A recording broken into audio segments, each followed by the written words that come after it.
God of masses Balakrishna, star director Boyapati Srinu కాంబోలో most awaited movie Akhanda 2. ఈ మూవీపై ఇప్పటికే భారీ హైప్ క్రియేట్ అయింది. Balayya looks, teaser goosebumps తెప్పిస్తున్నాయి. సెప్టెంబర్ 25న ఈ మూవీ రిలీజ్ అవుతుందని భావించిన అనుకోని కారణాలతో వాయిదా పడింది. అయితే ఈ వాయిదా వెనుక తమనున్నట్టు తెలుస్తోంది.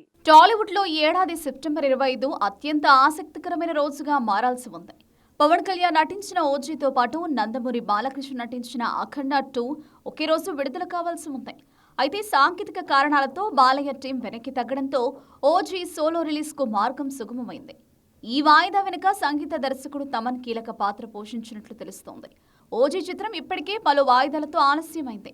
ఓటీటీ సంస్థల నుంచి థియేట్రికల్ రిలీజ్ పై ఒత్తిడి రావడంతో సెప్టెంబర్ 25 డెడ్ లైన్ ను తప్పక తీర్చాల్సిన పరిస్థితి ఏర్పడింది. మరోవైపు అఖండ 2 ఓటీటీ ఒప్పందం గత వారం వరకు ఖరారు కాలేదు. ఇటీవల భారీ రేటుతో ఒప్పందం కుదిరినట్లు తెలుస్తోంది. ఈ ఒప్పందంతో నిర్మాతలు సంతోషం వ్యక్తం చేసినట్లు తెలుస్తోంది.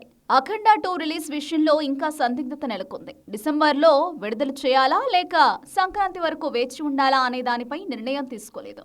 అయితే సంక్రాంతి సమయంలో పోటీ ఎక్కువగా ఉండడం వల్ల డిసెంబర్ 5వ తేదీన రాజాసాబ్ వదులుకున్న స్లాట్ ను ఎంచుకునే ఆలోచనలో టీం ఉన్నట్లు తెలుస్తోంది. ఈ వాయిదా నిర్ణయంలో తమన్ పాత్ర కీలకంగా ఉందని టాక్. అఖండ 2కి బ్యాక్గ్రౌండ్ స్కోర్ ను ఒత్తిడితో కాకుండా అకుంఠిత దీక్షతో యజ్ఞంలా కంపోజ్ చేయాలని తమన్ బాలయ్యకు వ్యక్తిగతంగా చెప్పినట్టు తెలుస్తోంది. ఈ విన్నపం సబబుగా అనిపించడంతో ఓజీతో ఢీకొనడం వల్ల ఇద్దరి సినిమాల ఓపెనింగ్స్ పై ప్రభావం పడుతుందని భావించి నిర్మాతలతో చర్చించి అఖండ 2 వాయిదా వేయడానికి బాలయ్య ఒప్పుకున్నట్లు తెలుస్తోంది. అయితే ఈ వాయిదా అఖండ 2 టీంకు మేలు చేసినట్లే కనిపిస్తోంది. దర్శకుడు బోయపాటి శ్రీను ఇప్పుడు విఎఫ్ఎక్స్ పై మరింత దృష్టి పెట్టే అవకాశం లభించింది. పాటలను దసరా నుంచి ఒక్కొక్కటిగా విడుదల చేసే యోచనలో టీం ఉంది. బాలయ్య కెరియర్లోని అత్యంత భారీ బడ్జెట్తో రూపొందుతున్న అఖండ 2 సుమారు 150 కోట్ల థియేట్రికల్ బిజినెస్ తో బరిలో దిగనుందని ఫిలిం నగర్లో చర్చ నడుస్తోంది. ఈ రెండు భారీ చిత్రాల రిలీజ్లతో అభిమానులు ఉత్కంఠతో ఎదురుచూస్తున్నారు.